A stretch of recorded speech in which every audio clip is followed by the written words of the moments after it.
Welcome back to Libertas. This is Tonino Habana with our special guest, General Buan. Before the break, si General was recounting his experience dun sa encounter nila with Abu Sayyaf leader Amsiraji Sali, who was neutralized by his team, him and his team. Sir, 8 kayo, pumasok kayo dun sa kampo ng Abu Sayyaf na 30, and then may mga reinforcements pa sila nakapaligid. So it's like this po, for a fact na, especially sa Basilan po, there's this what we call pintakasi. Even though, halimbawa, nakita po, just like what happened in Albarca, initially they're confronting 20 na armado po doon, then later on,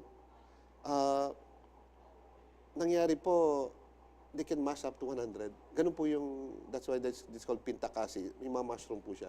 Parang yun nangyari sa sa 44. Di ba parang pintakasi rin yun? Yes, sir, yes, sir. So basically po itong si Amsiraji Sali or his code name is Abu Berkis, they were considered as, kasama siya sa top 5, Gaddafi Jajalali, Siniran Hapilon, Gen Noel Sali, si Abu Sulaiman, and Adlam Tilaw, Abu Sabaya, at saka siya. Sinama siya because yung sa libro po ni Gracia Burnham, na-mention po yung name niya. That's why yung naging concern po ng US yun, at the same time tayo po, because sila po yung marami pong atrocities sa area. Yung mga pagpugot po ng ulo doon, mga workers doon, yung pong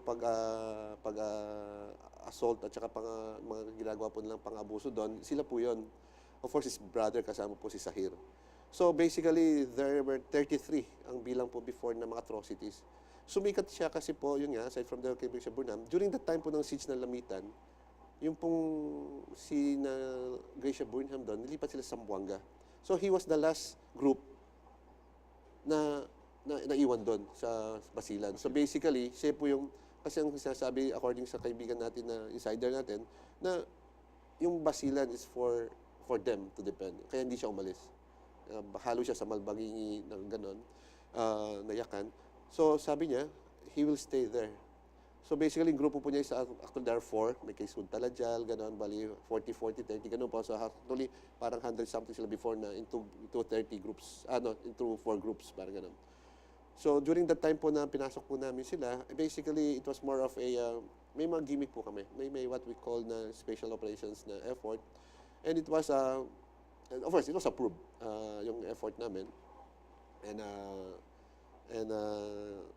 kasi pag nagplano po kami, A to Z eh. So there was no true tweet na magsusurrender po siya. There was no, but in 2001, there was this trying to win him over ng South Compo. Then we have that project before. Pero hindi po nangyari. So that was 2001 yung effort. Then 2004, ito na po yung neutralization sa kanila. It was a, what we call, ang plano po talaga nila si hostage ako. Kasi ang alam po nila na, of course, in case makuha ko, kasi alam nila before na nahuli na ako ng NPA, and alam nila na pumapasok po ako sa area, and sa Muslim brothers natin, very, very, po ako sa kanila, tumutulong. And yun na nakita ko na isang po nila, na gusto nila akong makuha that time. Then what happened then was more of a, nung pumasok po kami doon, basically, 4 lang po yung puro maikli po yung dala namin because before that, merong nag-uusap na pwedeng pumasok pero hindi pwedeng magdalang barel. So it's just like, ang effort po doon is more of, ang gusto niya is magkaroon ng mga pamputol ng kahoy, para maglalaging na lang siya, something like that, and to continue yung effort niya doon, etc., etc. So there was this more of PSYOPs operations na ginawa namin, and pumayag siya na pumasok kami. But it's very, sabi nga, hindi naman siya suicide, pero parang something like that, na how come, bakit pupunta ka doon sa area ng gano'n, na napaka-critical, and yun na for a fact na pwedeng mangyari sa'yo. My point then was, sabi ko, I think there's a need for us, na dapat tapusin. So I asked for volunteers. So yun po yung mga volunteers nga.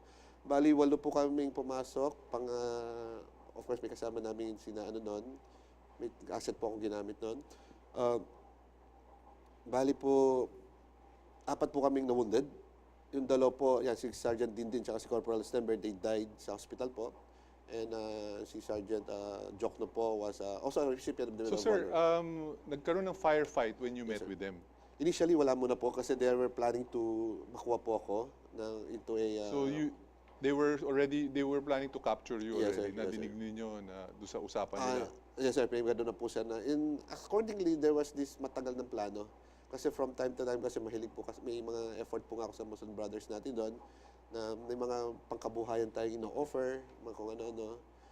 And aside from the economic na binibigay natin na tulong sa kanila, gusto rin po natin na magkaroon po tayo ng, we call it sapang-sangyan to unite, parang gano'n. Regardless kung Kristiyano ka o Muslim ka, what's important is Pilipino tayo, dapat mag-unite tayo. So nagkaroon ng encounter, 8 against 30, and then walang reinforcements, you were able to escape and evade. Yes, so for after 1 hour and more than an hour, 1 hour and 30 minutes po, With sir. short arms lang kayo. Bali, 4 po yung may, all others po puro, may 3 pong may mahaba, then may 4 po na naka-short firearms po kami. I was then using my Sig Sauer po, then may short firearms po. And it was more of a close encounter. Close encounter. So you were able to shoot Amsiraji Sali. No, sir. Si Sahir po. Si Sahir. Sahir. It was another soldier who shot was him. able to shot. And how were you Dikit able po to kasi. prove to your superiors that you were able to kill him? Sir, bali, kaya nga tuwan-tuwa rin po yung mga higher authorities natin kasi accordingly, for the past years, sabi nila wala na si Gaddafi Janjalali, wala na si Adlam Teo, si Abu Sayyaf, wala na po si, who's this other one? Pero walang body count. This time po, dinala po namin yung magkapatid na Sahir at saka si Hamsi. Yung katawan nila? Yes, binitbit po namin. So not only were you defending yourselves against the 30 na natitirang running after you, dinala nyo pa yung 2 katawan. Yes, sir. But To there were to the safe 7 zone. body counts, 7 or 9 body counts doon sa baba. Then, So nagulat din sila nung nagpaputok kayo? hindi sir, sila po yung nauna. Sila yung nauna? Sila pa yung nauna? Yes, sir. Sila po yung nauna. Amazing. That's an amazing story, sir.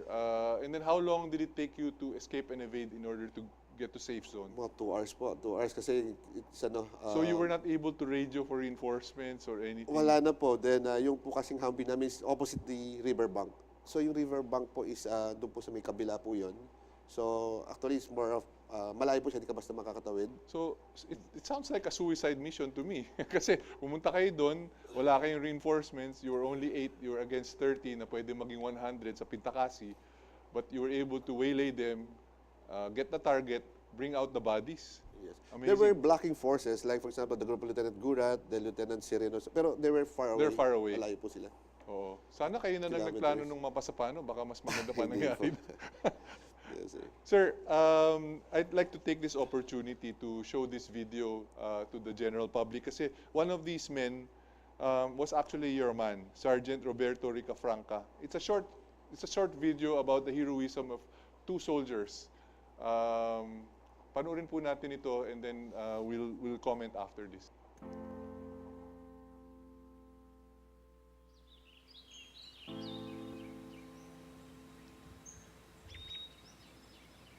Kumusta ka na?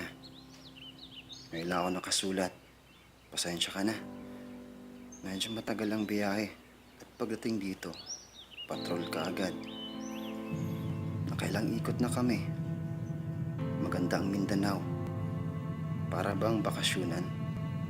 Paradise ba? Masarap ang prutas dito. Nakatikim ka na ba ng marang? Parang durian din. Tapos may isda dito sa Lake Lanao. Parang tilapia. Malapit na kami mag-deploy. Test mission para sa mga estudyante. Huwag mo munang sabihin kay mama. At baka mag-alala. Yung mga bata ba, kompletong uniforme. Akin na magasin nyo. Tagulan na, baka mabutikan at magkulang. Magsabi ka lang kung may kailanganin pa ang mga bata. Lalo na kung libro at kagamitan sa eskwelahan.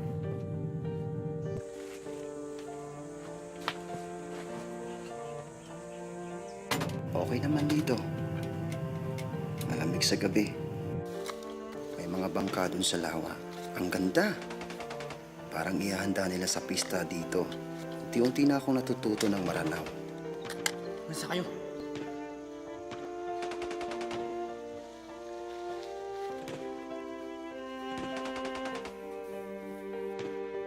Yung tricycle na binibenta ni Ana, mukhang maayos naman. Nag-joyride kami ng mga bata. Papatulong na rin ako kay Ana magparehistro. Pag uwi ko, kahit ako na magparehistro. Padala ka ng litrato ninyo. Siguro malaki na si Bunso. Kahit 1 linggo, parang ang bilis lumaki ng mga bata.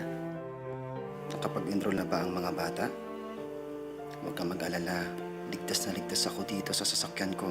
First day of school namin pa. Favorite subject ko po, kasaysayan. May star ako nakuha. Dapat 2, pero 1 star lang daw po bawat estudyante. Pasok ka na. At excited na naman ang mga bata.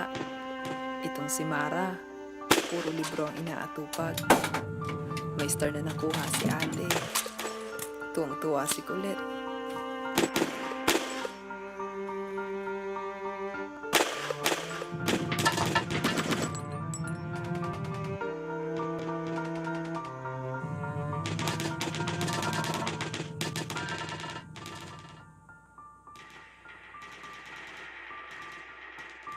Fire on my position.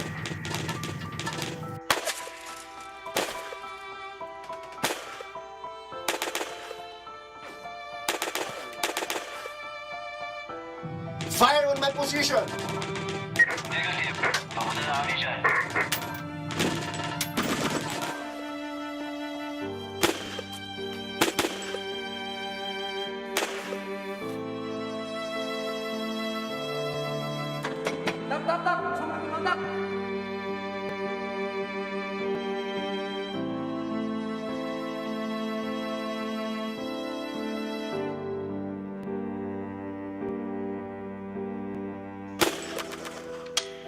Pasensya ka na. Alam ko, medyo malungkot. Huwag mong iisipin na iniwan ko kayo. Pakikamusta na lang ako kinala mama. Pauwi na tayo, Sabihin mo kay Mara na mag-aral lang mabuti.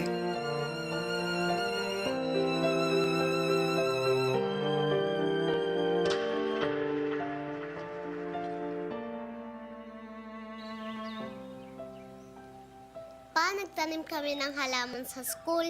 Sana po tumubo at maging puno. Sabi ng classmates ko, sabay kaming lalaki ng puno. Baka nga po mas tataas pa yun sa akin eh. Siguro po pagbalik nyo, malaki na po yun.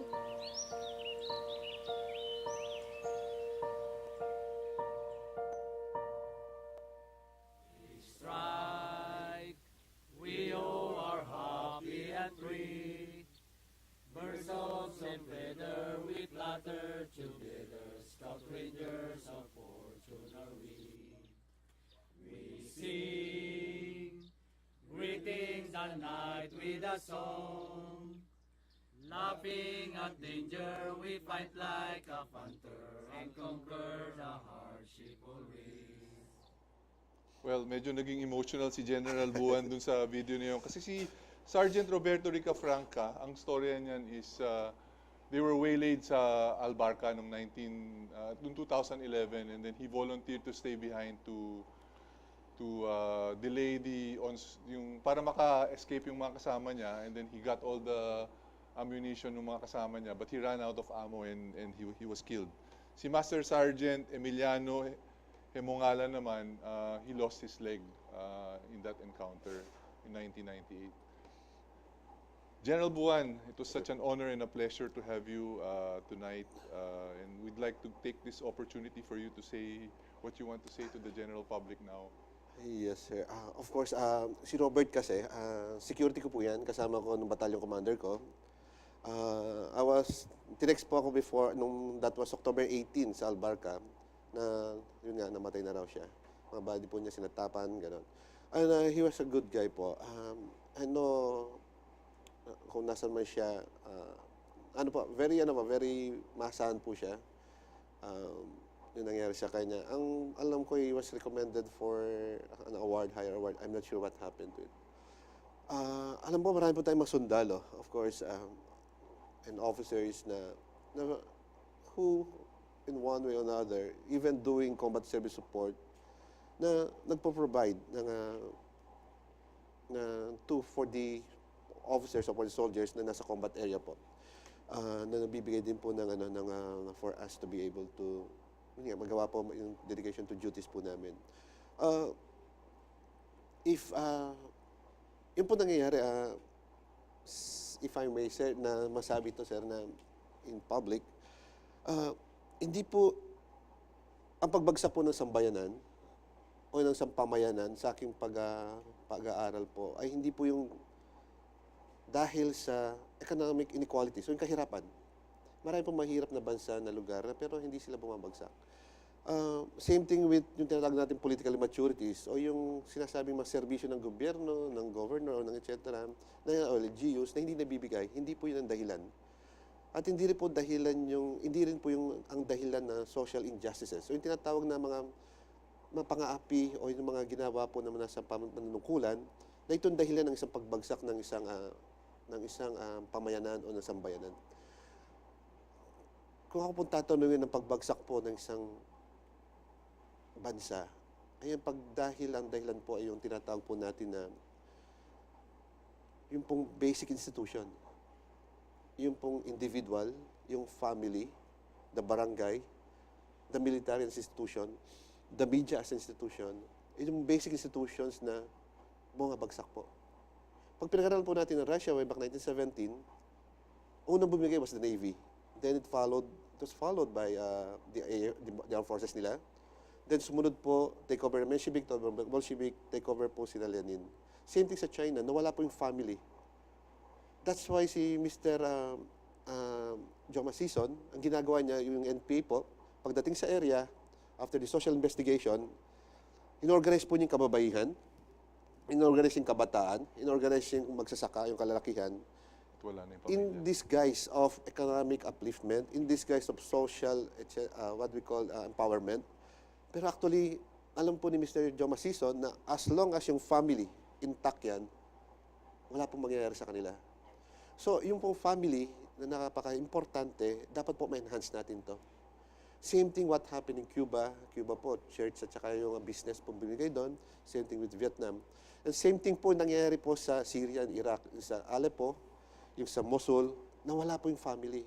So if I may say po yung family po sana, if we can enhance basic institutions, ito po yung napakaganda po sana for us. Kasi kahit ano pong dumaan dyan, MIM man yan, MNLF man yan, MILF man yan, Milo man yan, Alakot Islamiyah man yan, as long as yung family intact po yan, kahit na bagyo man yan, and as long as yung family basic institution, ma-enhance po natin, napaka-importante po nun for us to survive. Thank you so much, General Buan, for giving us this interview. Maraming salamat. And good evening to everybody. This is Libertas signing off.